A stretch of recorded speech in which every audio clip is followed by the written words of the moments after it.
Good morning and welcome to the beloved community at River of Grass Unitarian Universalist congregation.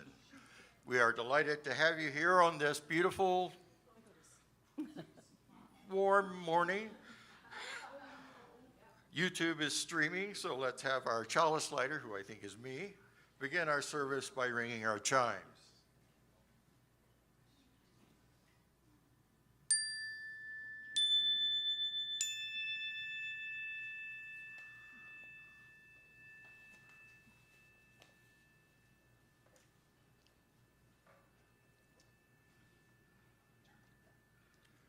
If you wish to follow along with the service, you can scan the QR code on the screen or go to riverofgrassuu.org and click on the order of service on the home page. We'll start our service today with the prelude. The music is Turn, Turn, Turn by the Byrds, played by Cecilia Roy and Gary Gonzalez.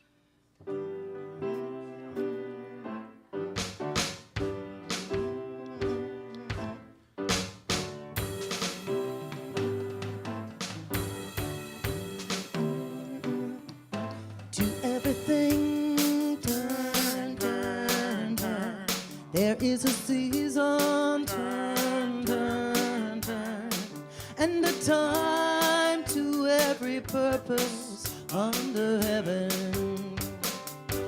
A time to be born, a time to die, a time to plant, a time to reap, a time to kill, a time to heal, a time to laugh, a time to weep. To everything, turn, turn, turn. There is a season, turn, turn, turn, and a time to every purpose under heaven. A time to build up, a time to break down, a time to dance, a time to mourn, a time to cast away stones, a time to gather stones together. To everything, turn, turn, turn. There is a season, turn, turn, turn, and a time to every purpose under heaven. A time to love, a time of hate, a time of war, a time of peace, a time you may embrace, a time to refrain from embracing.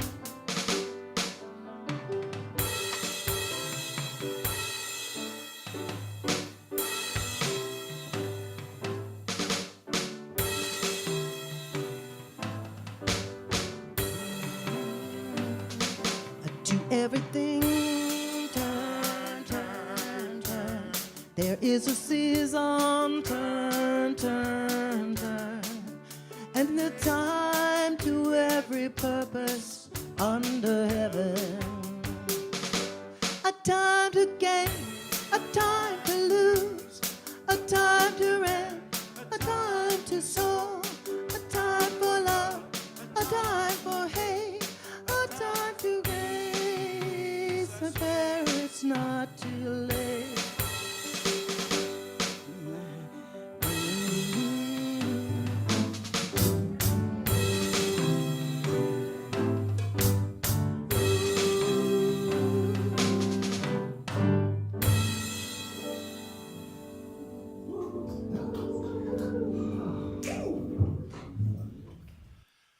This beloved community, River of Grass Unitarian Universalist congregation, is happy that you are here this morning, both here in person and love streamed on YouTube Live. We celebrate all of these ways to gather our beloved community in body and in spirit as we go and grow and flow the river way. I'm Robert Smith. My pronouns are he, him. I serve this congregation as worship chair and in the Rogues, our band here. Our worship leader today is the Reverend Susan Smith. We especially want to welcome our visitors this morning and hope you'll stay for coffee after the service and, if you haven't already, stop by our welcome table to let us know how to stay in touch with you. You here in this room, we welcome you. You on Love Streamed YouTube, we welcome you. However you made your way among us this morning, we welcome you. Let us pause to enter into this time together as we connect again with one another and with the holy by any name and the light of love within us all as we breathe into our time together.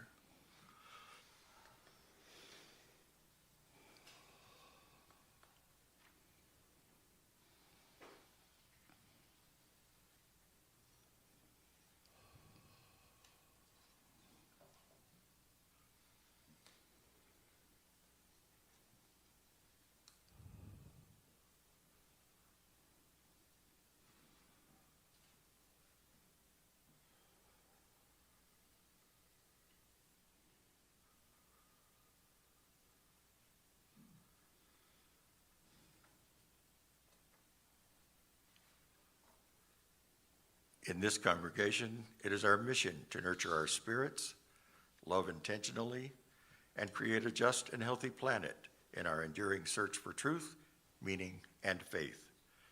What we share here is not an unchanging dogma, but an affirmation that we are called to be agents of love and justice, and to build a world where everyone is cherished for who they are.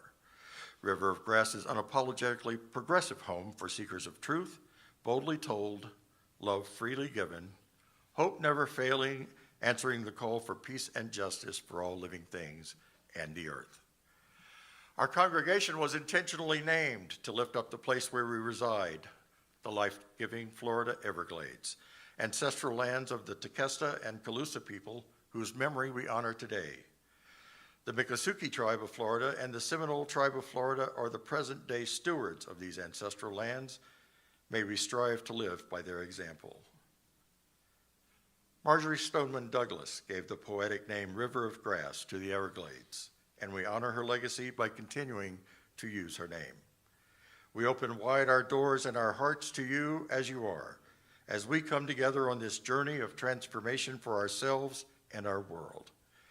May our sacred time together today be one of caring, courage, transformation, and a call for action.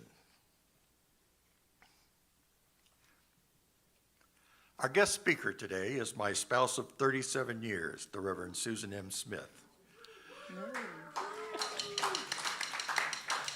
Together, we have served our faith in Louisiana, Texas, Michigan, and Florida. Susan holds the Master's of Divinity degree, magna cum laude, from the Perkins School of Theology at SMU. She served as a settled parish minister, new congregation minister, and developmental minister. She worked for the Florida district before becoming the district executive of the Southwest Conference of the UUA and eventually part of the Southern Region staff team. She has consulted with more than 100 UU congregations and organizations, as well as taught literally more than 1,000 UUs at workshops and leadership schools. She has served as the chair of the UUA's Commission on Social Witness and president of 2 UU Ministers Association chapters. Today, she comes to us to continue our summer theme of Meet the Moment as she guides us towards meeting the moment in change. Good morning. Good, good. We have a new microphone. Can everyone hear me? Excellent, excellent. Oh, we're about to. We need the call to worship first. Part. Yes. It does seem to go on this section, doesn't it? So, our call to worship today is by the poet Mary Oliver, her classic and well-loved poem, which I understand you resonate deeply with in your congregation, The Summer Day. Who made the world? Who made the swan and the black bear? Who made the grasshopper? This grasshopper, I mean. The one who has flung herself out of the grass, the one who is eating sugar out of my hand, who is moving her jaws back and forth instead of up and down, who is gazing around with her enormous and complicated eyes. Now she lifts her pale forearms and thoroughly washes her face. Now she snaps her wings open and floats away. I don't know exactly what a prayer is. I do know how to pay attention, how to fall down into the grass, how to kneel down in the grass, how to be idle and blessed, how to stroll through the fields, which is what I have been doing all day. Tell me, what else should I have done? Doesn't everything die at last and too soon? Tell me, what is it you plan to do with your one wild and precious life? Our opening music is a favorite of mine, Come Sing a Song. Now, I see you have a very talented signer back here. And I should say that when I was a minister with preteens who found church a little bit boring, we made gestures for so many of our hymns. And some of the gestures are drawn from American Sign Language, and some are things that seem more intuitive to us to express the idea that we were doing. So with no insult intended for those who speak American Sign Language fluently, I have messed with it to a fare thee well. This song, do you know this song, Come Sing a Song with Me? Yeah, sure you do. It's a Come Sing a Song with Me. That's together, but I like that one better, with me. This is your full body aerobic part of the service, so let's see some moving. You can sit just a minute. Let's learn the signs first. It's very complicated to stand and learn at the same time. Come sing a song with me. That goes on forever. And then that that's a good one. That's an intuitive one. Might know your mind. And I'll bring you hope. I love this, hope. When hope is hard to find, something hidden away, hard to find, and I'll bring a song of love and a rose, you're smelling a flower, in the winter time. And the verses are, come sing a song, and come dream a dream, and come walk in rain, and come share, we split our palm, share a rose, we already know that one, with me. All right, I'm going to make mistakes along the way to make you feel better about the whole enterprise, and you may rise in body or spirit. Thank you.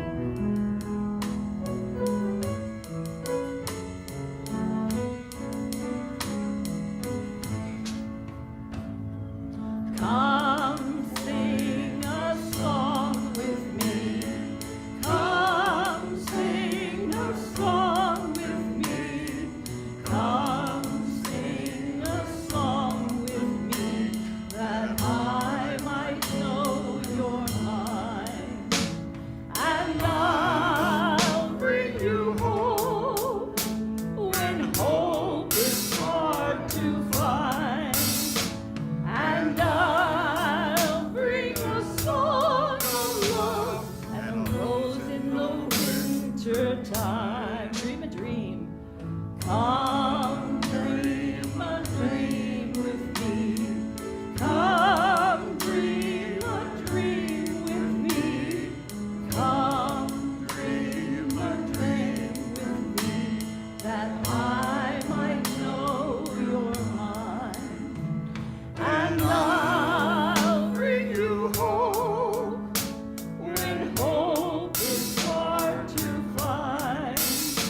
And I'll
I like to think of winter time this time of year. All right, and now with no further ado or rigmarole, the chalice light. The flaming chalice is the symbol of our Unitarian Universalist tradition, a beacon of religious liberty shining through generations. Now ours to hold high.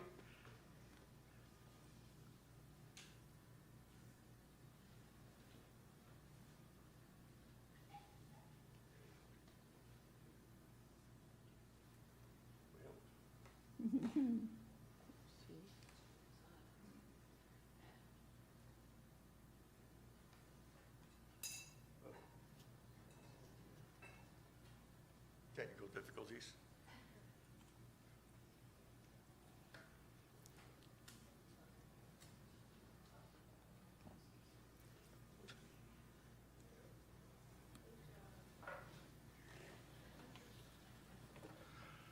The religious community is essential, for alone our vision is too narrow to see all that must be seen, and our strength is too limited to do all that must be done. Together, our vision widens, and our strength is renewed. In the light of love, let us renew our covenant as we say together, love is the spirit of this congregation, and service is its law. This is our great covenant, to dwell together in peace, to seek the truth in love, and to help one another. El amor es el espíritu de esta congregación y el servicio su ley principal. Esta es nuestra gran promesa, vivir juntos en paz, buscar la verdad a través del amor y ayudarnos mutuamente. Our wisdom story this morning is God's Hat, adapted from an African legend, heard third hand by UU minister Chris Bice. Sorry. Hi, y'all. So, it seems that once upon a time, isn't that when the best stories go? There was a village, and a road went right down the middle of that village. It was a common village, a village you might live in, nothing special, but one day, God walked down that road, and she was beautiful. She wore a long, flowing robe, and on top of her head there was a wonderful hat. All the people stopped to stare at God as she walked by, and they kept staring until she disappeared in the distance. Boy, God sure was beautiful, said one man. And what a beautiful blue hat she had on. Oh, yes, God was beautiful, said a woman from the other side of the street. But it wasn't a blue hat she was wearing. It was a red hat. You are wrong, said the man. It was definitely a blue hat. No, you are wrong, said the woman. It was definitely a red hat. And as the two argued, others joined in the dispute. Soon the whole village was arguing. All the people on one side of the street were certain that God was wearing a blue hat. The crowd over here was certain that God was wearing a red hat. And they began screaming at each other, and they got very mad. And from that point on, the people on one side of that wall, they built a wall down the middle of the street, and from then on, the people on one side of the wall never spoke to the people on the other side of the wall. And they started the first apostolic We Are Right Church of the God of the Red Hat on one side, and the original special colony Church of God with the blue hat on the other. And they went on that way for a long time. Many years passed, and the people still were enemies. Then one day, and this is weird, this seldom happens twice, one day God walked through their town again, this time on top of the wall. She was smiling and balancing on top of the wall. that the people had built many years ago. This time she was wearing no hat at all. All the people ran to the wall and cried, "You must settle our argument." "Yes," said one man, "the people on that side of the street say that when you walked through the village many years ago, you were wearing a blue hat. But we know better. We know you were wearing a red hat. So God, what color was your hat?" God looked puzzled for a moment and began to scratch her head in thought. "I think I remember walking through this village many years ago," said God. "And on that day, I believe, I was wearing my hat. That is blue on one side and red on the other." And saying nothing more, God continued walking down the wall until she disappeared off in the distance. It was very quiet for a moment. And suddenly there was the sound of a child laughing. And then another child started laughing, and another. And soon the whole village was roaring with laughter. Everyone was laughing because they realized how foolish they had been. As the sound of laughter grew louder and louder, the wall began to shake and crumble until finally it came tumbling down to the ground. And for many, many years after that day, the people told the story of God's hat and how laughter had torn down the wall between a divided and foolish people. We sustain and strengthen this beloved community and its work in our world through the gifts of our time, our skills, our love, and our money. Each Sunday, 50% of our undesignated offerings go to LifeNet for Families, which provides meals, clothing, and support for those in need here in Broward County. The remainder supports our mission and ministry at River of Grass. Ushers, please come forward to receive the offering. You can scan the QR code or text the number on the screen to donate. You can also find several ways to give on the donate page on our website at riverofgrassuu.org.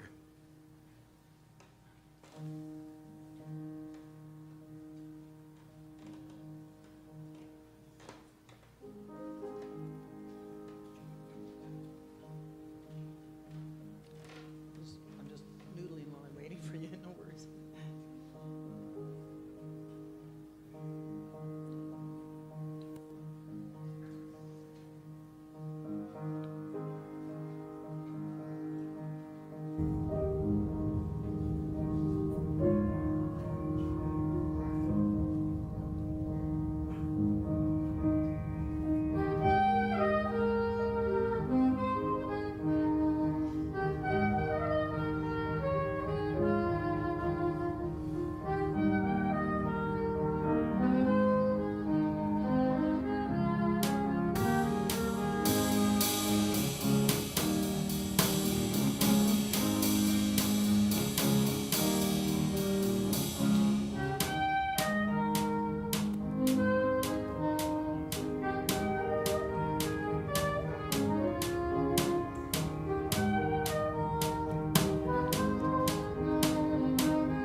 combo.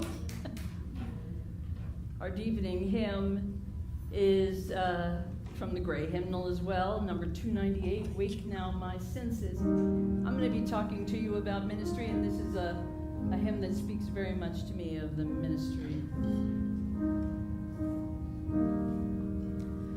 Wake now my senses and hear the earth call.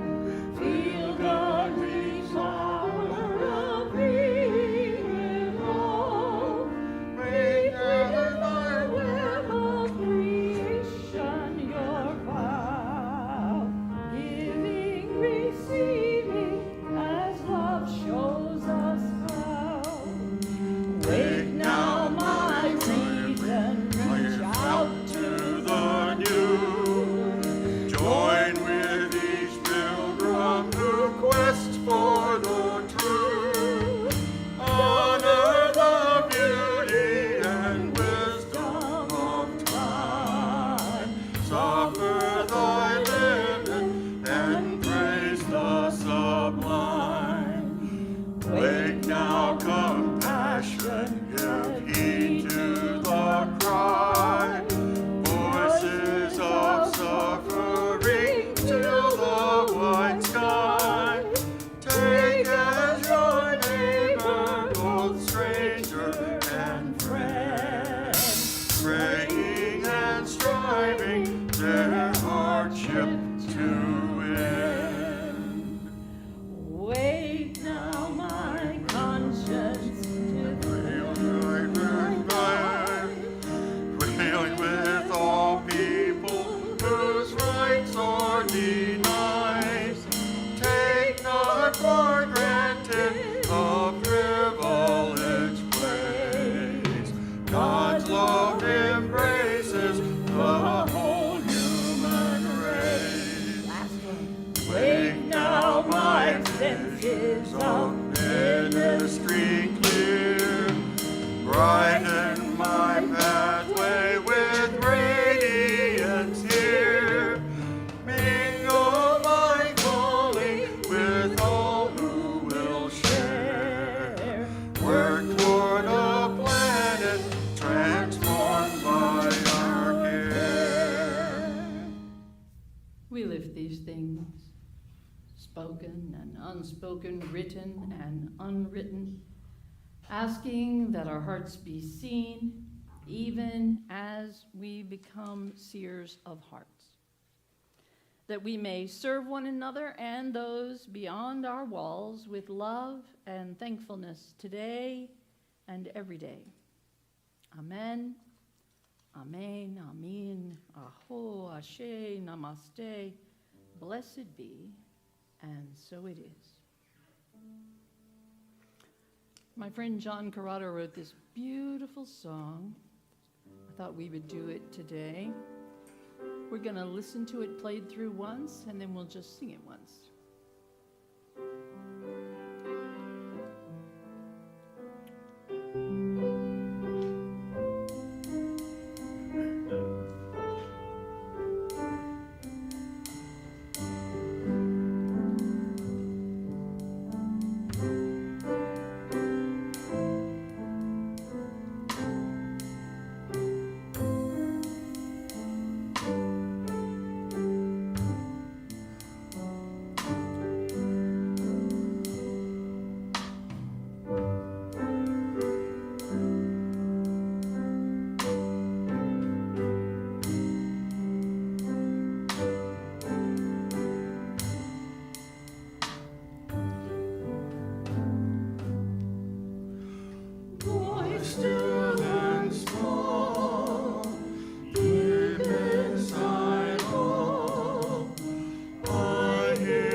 up for the next one.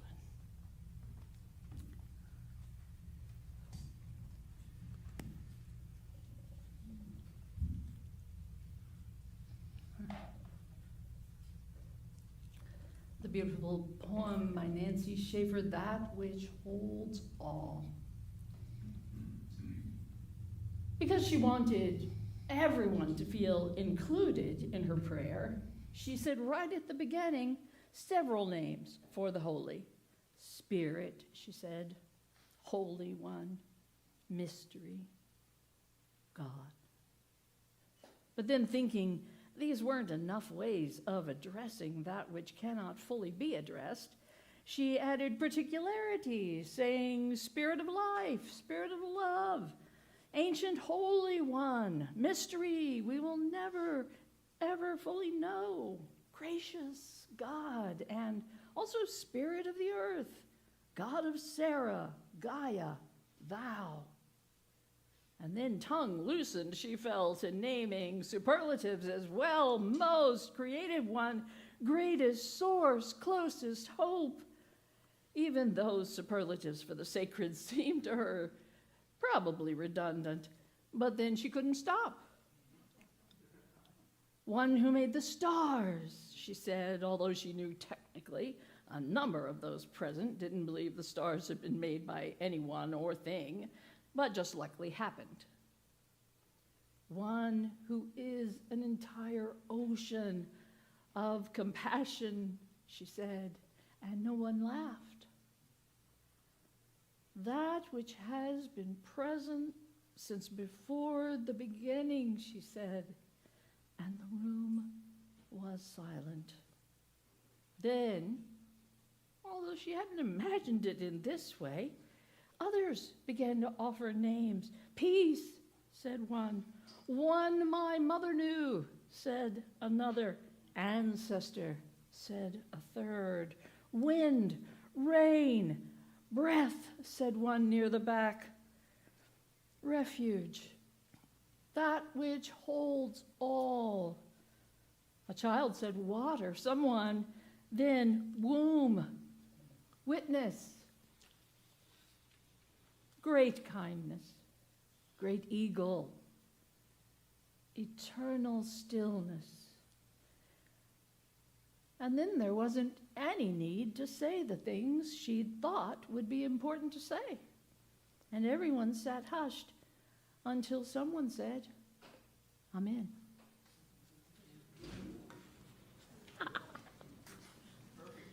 I know.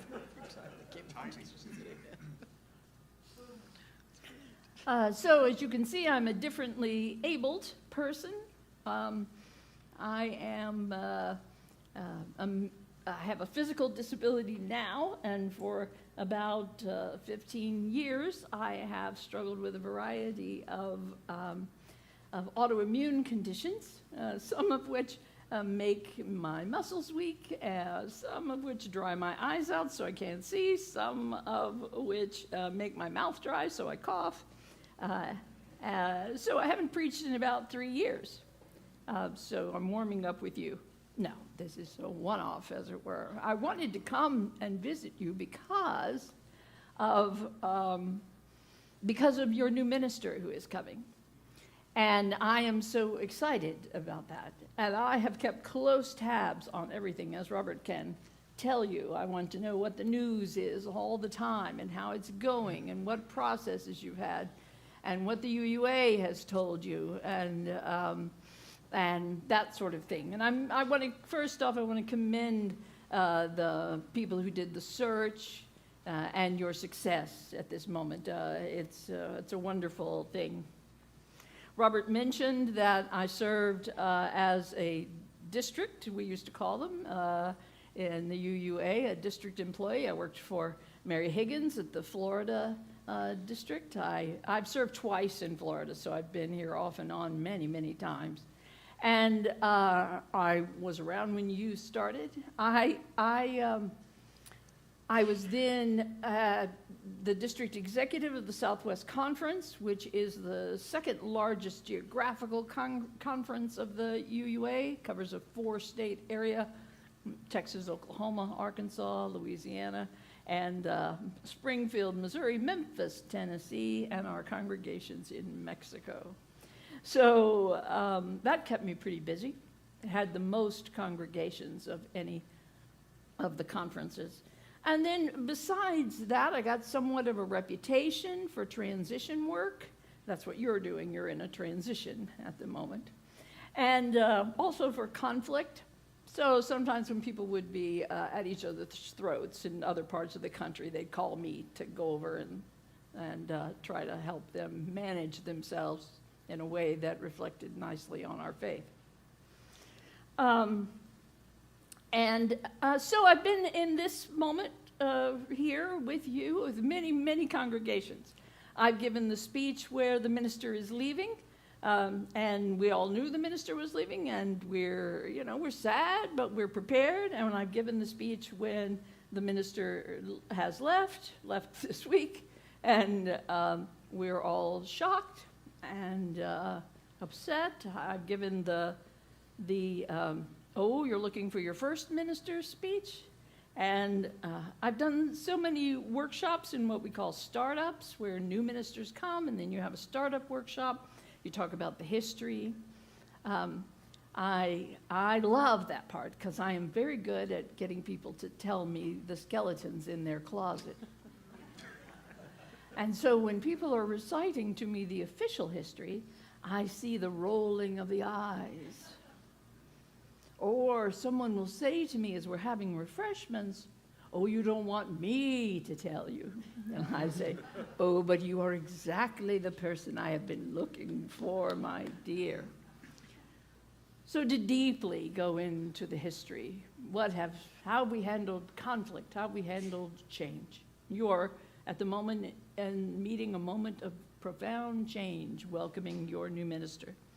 I don't know Nick, so if you think I'm here to, promote him, I don't know him, and yet he is here in my heart. He is my colleague. If I didn't know him from anyone, still, he would be right here. We are together. There is a small group of us, barely 1,000, and we go back in time.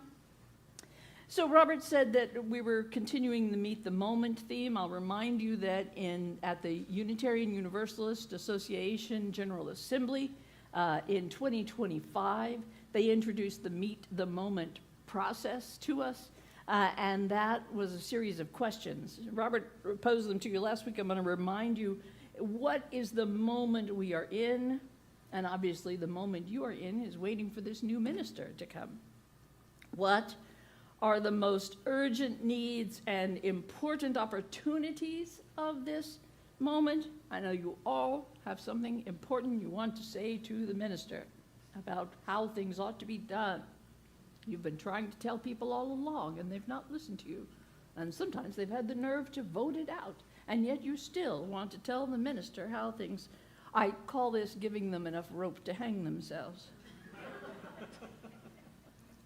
So what are the needs and opportunities? And then finally, what do our shared values call us to do in response to this moment? The new minister coming. It's that I'm going to focus on. So I don't know if you've noticed, we have a little celebration last weekend for the anniversary, the 250th anniversary of the founding of our country.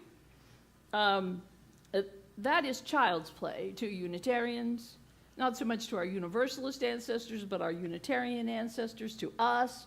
We have been on this continent for nearly 400 years. Our Puritan ancestors came here from England, and they wrote a document which I have tortured so many students by making them read, the Cambridge Platform of 1648.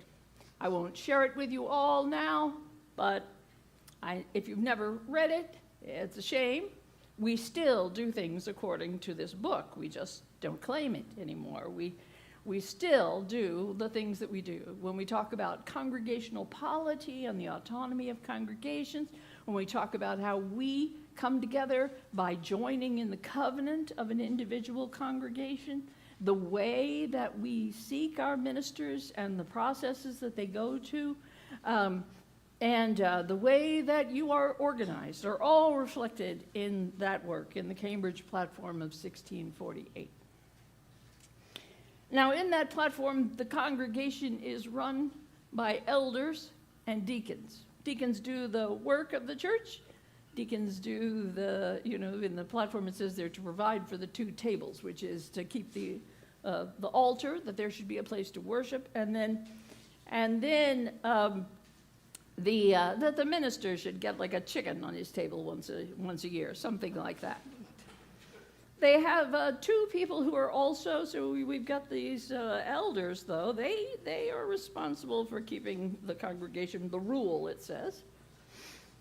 And out of those, we call two people, the teaching elder and the preaching elder, the pastor. I am a pastor. Karen is a teaching elder, as you well know. And my job, according to the platform, is to impart wisdom. Well, there you go. Imagine if your job was to impart wisdom. The teacher, it says, is to impart knowledge.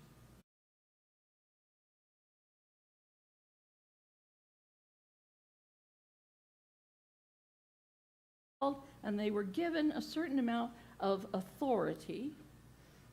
We do that symbolically when we settle a minister and the congregation says to them, you have our pulpit, you have the freedom of our pulpit, and you have responsibility for our pulpit.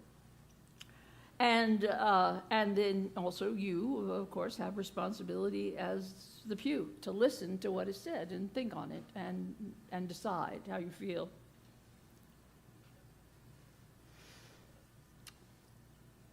Robert mentioned that I had been several kinds of minister, all of them parish ministers.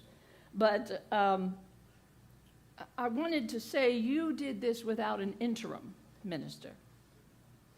I hear that there's a shortage of interim ministers. I don't know. I don't know if that is true. I have been in a congregation myself as a lay member who did it without an interim minister, so I know the hard work that you have put into it. I know, you have kept up the institution, and in many ways, that's very empowering to know that you could carry on, right? That you are the congregation, and that you've been able to hang in there and keep it together. It's a wonderful thing. It really is quite strengthening. But on the other hand, that hasn't allowed someone to come in and just mess with you. So interim ministers move things. Interim ministers change the words of things. Interim ministers sometimes have very difficult staff changes they need to institute. Or some traditional unhealthy way of operating that they need to break up. And you may say, why? Why would they come to our congregation and move things around? Well, I'll tell you, it's to try to get you to have a fight.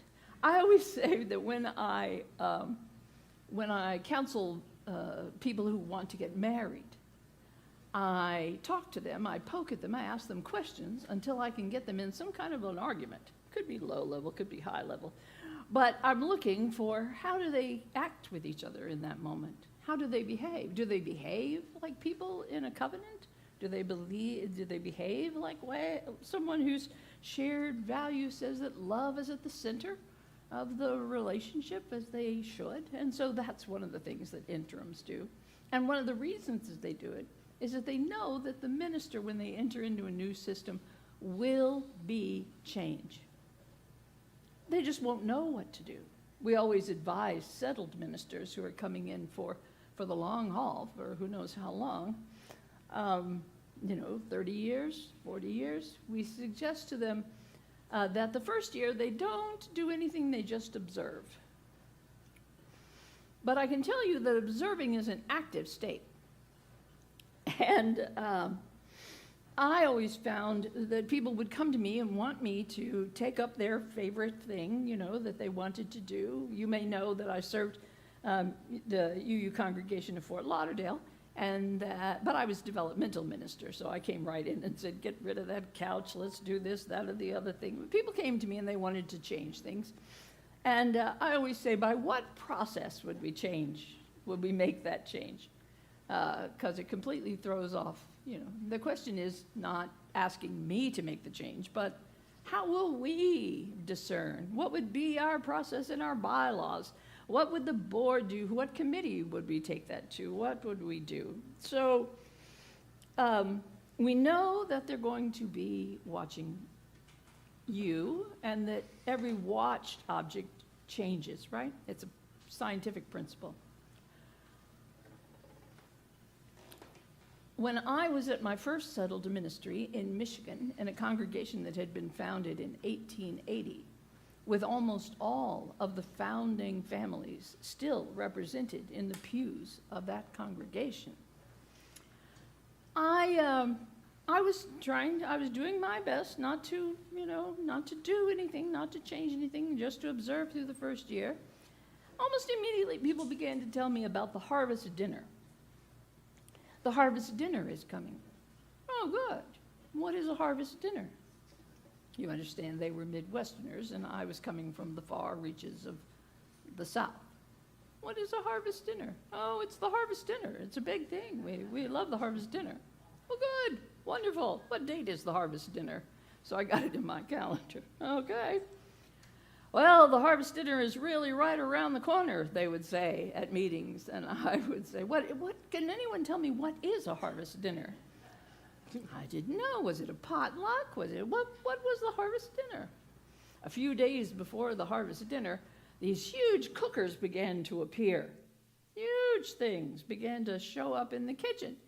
And there was a rumor that some of the young working women were going to buy the pies from the grocery store, and great, carrying on went up. Huge problem. I couldn't leave that alone, so I did suggest that, if someone wanted the younger women to make pies, they have a pie-making day, right? Let's take an evening and everybody make pies then, because I don't know about you, but my crust is not where it should be. So eventually, as we were getting very close to it, I said, can anyone tell me what I do at the harvest dinner? And they said, oh, you are upstairs. And that would be in the sanctuary, because it was an old-style church that they had built themselves with their own hands. Sanctuary upstairs, social hall beneath. You are upstairs and you greet everyone. Well, lo and behold, finally, the harvest dinner came. I didn't know what to expect, but I knew where to be and what date and where I was to stand. And hundreds of people came to the church that day. Literally hundreds of people from the countryside came to get this fantastic meal that was going on downstairs. And there were tables and people crammed in eating, and people waiting in the sanctuary to get down to the harvest dinner, and people coming and taking carry out from the back door of the kitchen. And I had never, in all my days of asking, what is a harvest dinner?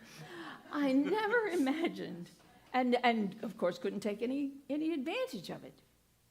We couldn't set up any entertainment for children, something that they could do instead of fidgeting. We didn't have any information about the congregation available to all these people who came. But they all came, and it taught me a lot. It was a few years before I interjected anything into the harvest dinner. It seemed such an institution. So I let it be, but at least I knew what it was after that. So we sit through a year as a settled minister.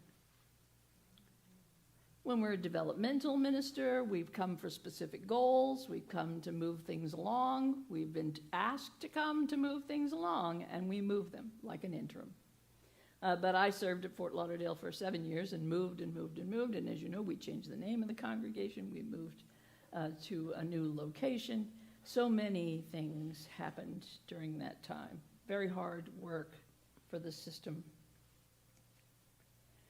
So, your Nick, who is coming, now I don't know Nick, so let's be clear, but I feel for him because he just got finished with his training. Now, I'm not sure what his exact training was, but I can tell you about mine. There was discernment, there was a call, and another weird thing, not only am I meant to impart wisdom, but I have a calling. Do you have a calling? Any of you? Yeah, a few of you do have a calling. It's a burden, isn't it?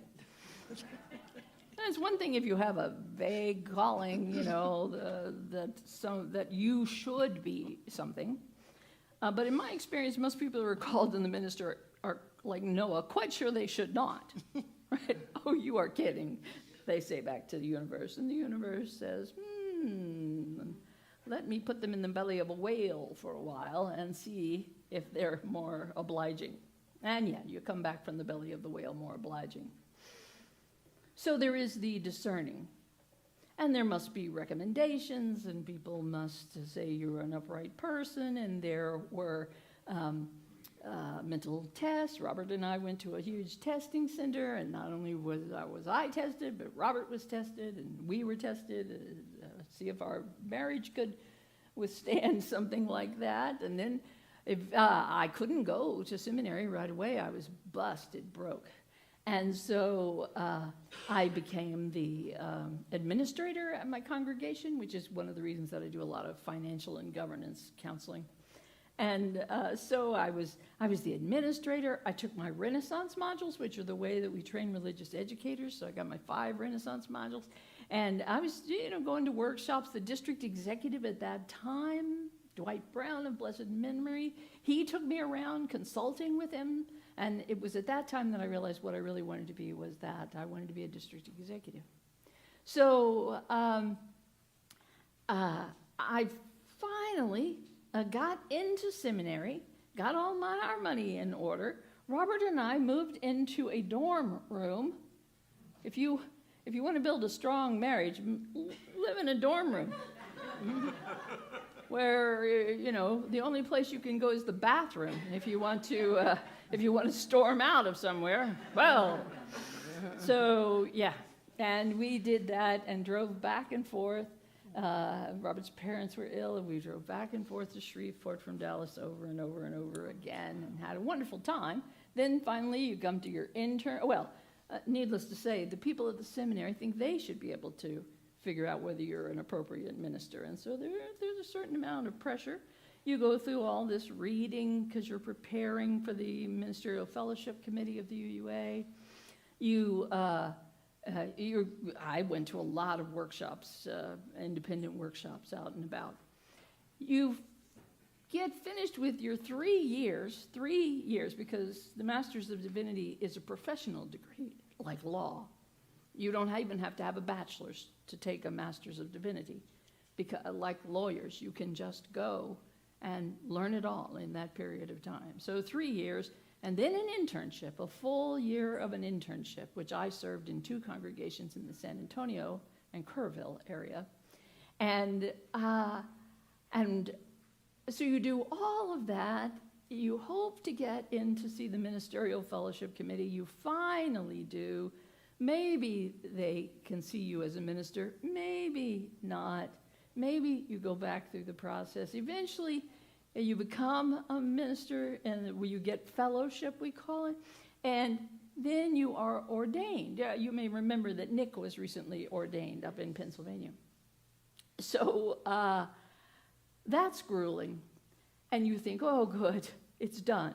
But it's not done.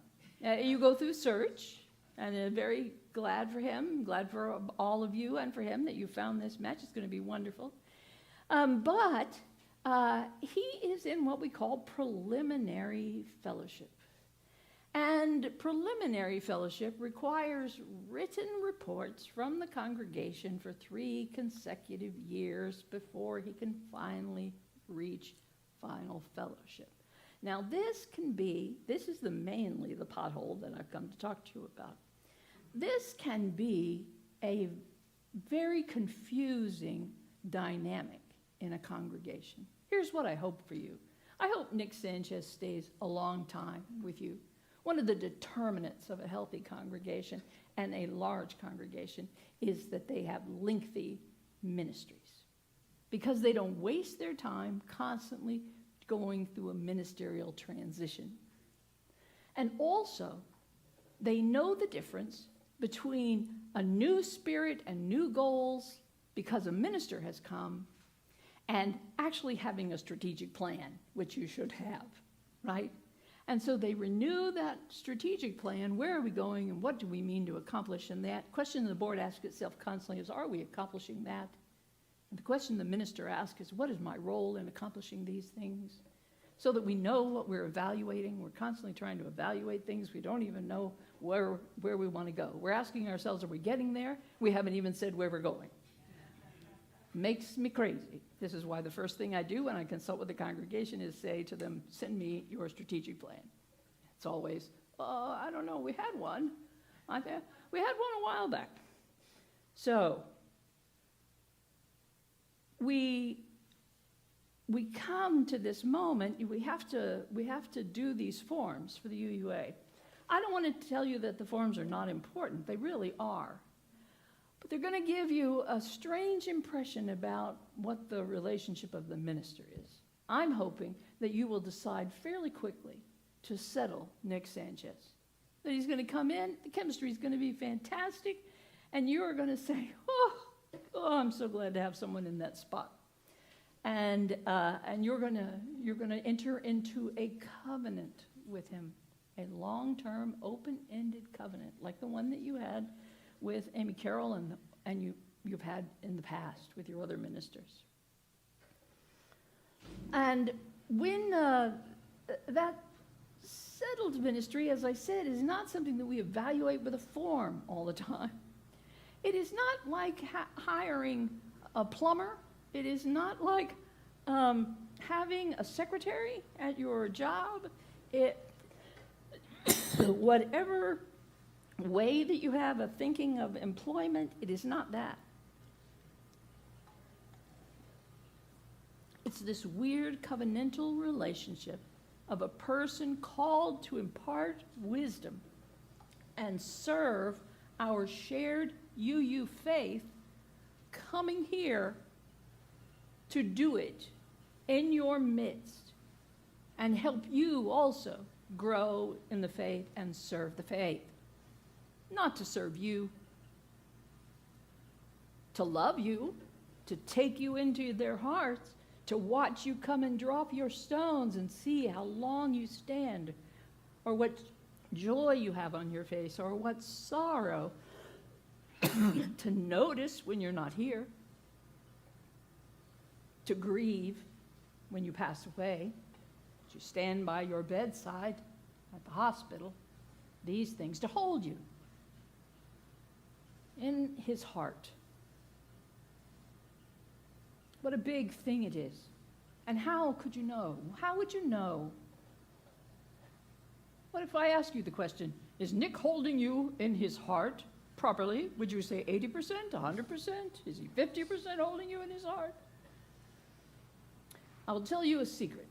Bruce Reed, who's an Australian, developed something called the oscillation theory, and he said the purpose of worship is to lay your burden down.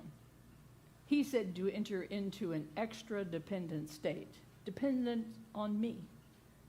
This is why I say I preach until every mind wanders. So, because you're out in the world, you're dependent on yourself. You come to worship and really to immerse yourself in the stories and the poetry and the beauty and the music and the place and the safety of this moment.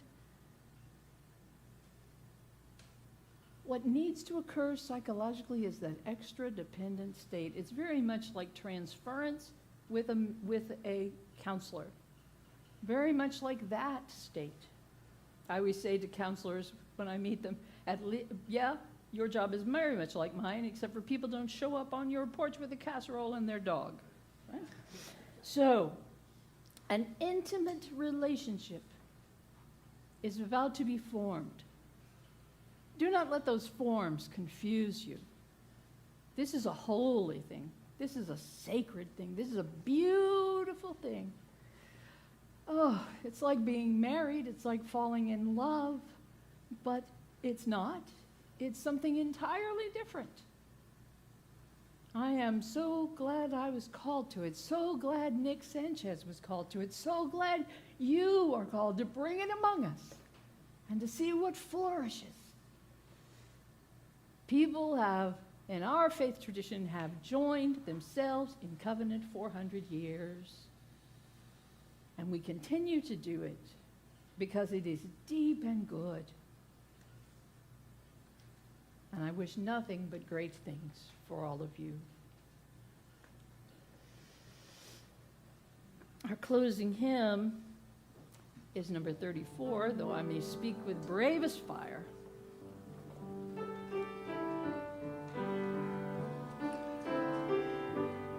If you'll stand as you're willing or able. Though I may speak with bravest fire and have the gift to all inspire, and have not love, my words are vain as sounding brass and hopeless gain.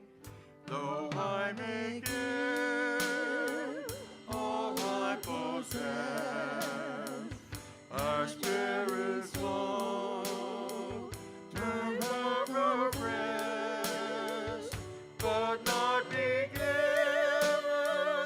by love within. The prophet soon turns strangely thin. Come, Spirit, come, our hearts control, our spirits long to be made whole. Let inward love guide every deed. By this we worship and are free.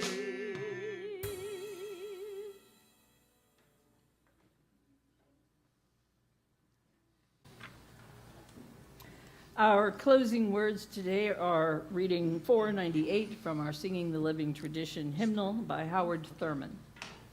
And please join in reading from the slides. In the quietness of this place, surrounded by the all-pervading presence of the holy, my heart whispers, keep fresh before me the moments of my high resolve, that in good times or in tempests, I may not forget that to which my life is committed. Keep fresh before me the moments of my high resolve. We extinguish this flame today, but not the light of truth, the warmth of community, or the fire of transformation. These we carry in our hearts until we are together again.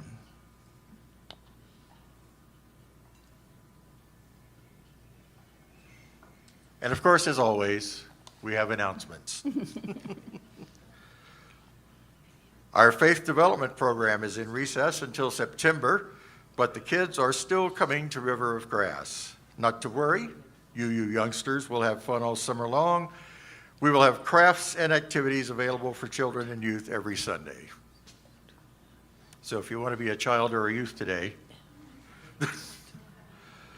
River of Grass is looking for a nursery caregiver to watch the little ones while their parents are attending service. If you are good with little ones and could use some extra cash, reach out to personnel@riverofgrassuu.org. Note, you may also have the opportunity to take on some light housekeeping duties. For the rest of July, we've rescheduled 3 spiritually satisfying worship services. Today, Susan talked about how we could meet the moment with change. On July 19th, Dr. Jeffrey Null will be back with Daring to Dream in a Fatalistic Society. And finally, on the last Sunday of the month, Leanna Theo and I will share our experience and impressions from GA. Perhaps we learned how to change the world, maybe? And finally, LifeNet for Families needs non-perishable food. They also would appreciate clean clothing, toiletries, and underwear in original packaging. Please place your donations in the big basket in the hallway. Remember the words from our covenant, and service is our law. For more information, contact Rachel Malka at remalka2002@yahoo.com. I invite you to stay to enjoy coffee, snacks, and fellowship the River Way. In these changing times, let us be all the more vigilant to hold before us a vision of our world transformed and dare to transform ourselves to make it so. Until we meet again, shine on. To everything